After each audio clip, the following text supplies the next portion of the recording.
کہ لوگ اپنے پروردگار کے روبرو حاضر ہونے کا یقین کریں، اور اے کفر کرنے والو، یہ کتاب بھی ہم ہی نے اتاری ہے برکت والی، تو اس کی پیروی کرو اور اللہ سے ڈرو تاکہ تم پر مہربانی کی جائے۔ اور اس لیے اتاری ہے کہ تم یوں نہ کہو کہ ہم سے پہلے 2 ہی گروہوں پر کتابیں اتری ہیں اور ہم ان کے پڑھنے سے بے خبر تھے، یا یہ نہ کہو کہ اگر ہم پر بھی کتاب نازل ہوتی تو ہم ان لوگوں کی نسبت کہیں سیدھے رستے پر ہوتے۔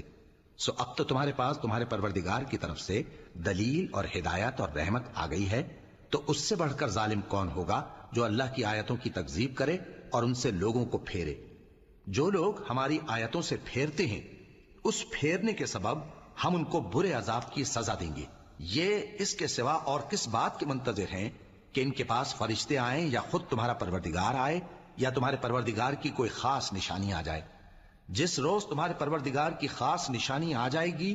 تو جو شخص پہلے ایمان نہیں لایا ہوگا اس وقت اسے ایمان